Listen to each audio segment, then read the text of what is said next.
Tonight, a judge held an emergency hearing over a second restraining order against the deployment of troops. John Adams joins us from the newsroom. And John, fill us in on what happened today and especially tonight. Absolutely, Tim. A very busy day today. Just in the last 45 minutes or so, U.S. District Judge Karin Immergut granted a motion for a second temporary restraining order blocking the deployment of both the California and the Texas National Guard from responding to Portland.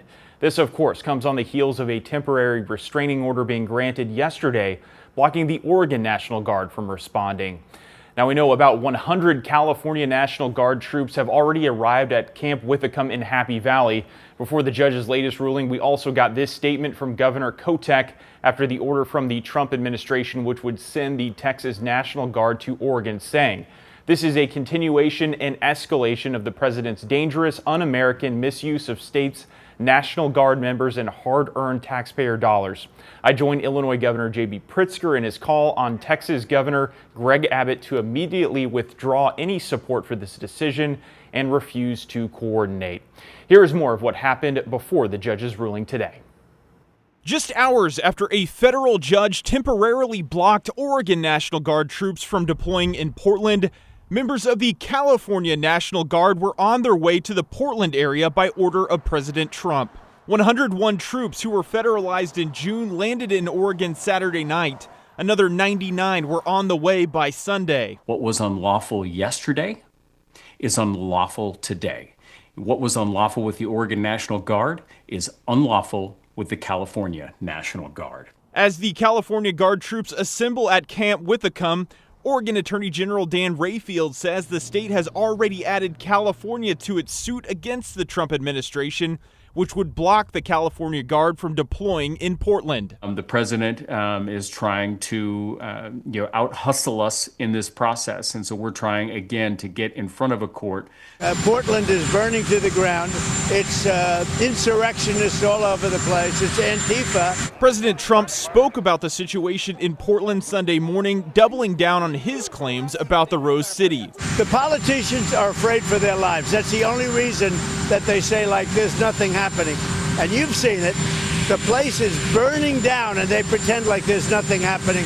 Oregon's governor pushed back on the president's comments Sunday afternoon. There is no connection between the truth and what the president is saying in terms of what is happening on the ground in Portland. Portland's mayor also reaffirming his stance that no federalized guard troops are needed in the city. This is yet another unnecessary and inflammatory attempt by the president to deploy outside troops in Portland where no intervention is warranted. During a town hall in Beaverton on Sunday, Representative Susan Bonamici spoke on how the ongoing government shutdown will affect the National Guard troops deployed to Oregon. The government is shut down right now, so National Guard would be coming here without even being paid. Number one, we don't need them. Number two, we don't want them. Number three, it's not their job. And number four, they're asking them to do this without even getting pay. And Tim, just a clarification here, the judge's order not only blocks the National Guard troops from California and Texas, but any other state in the U.S., and that temporary restraining order will last 2 weeks. We're going to continue to monitor this story as it develops. Tim, back to you. John, thanks for bringing us the very latest information there. Let's take a live look now at the ICE facility on South Macadam. You see a pretty good gathering out there, but things look calm at the moment. Again, the Trump administration is using this area as justification for sending troops.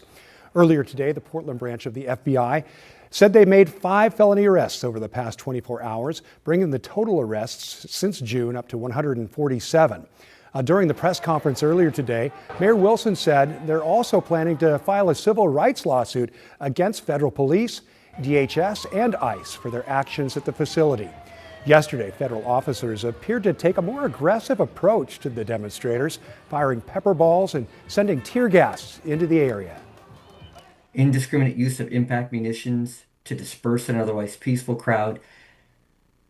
Indiscriminately discharging pepper spray. We saw a sniper on the roof of the ICE facility.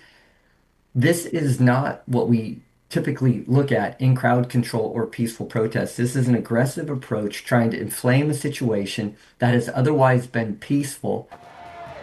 Mayor Wilson also claimed federal officers are trying to antagonize crowds who are otherwise protesting lawfully. And stay with KGW for continuing coverage on the protests, plus any further developments on the possible deployment of National Guard troops to Portland. Look for that here on air on KGW.com and also on the KGW Plus TV app.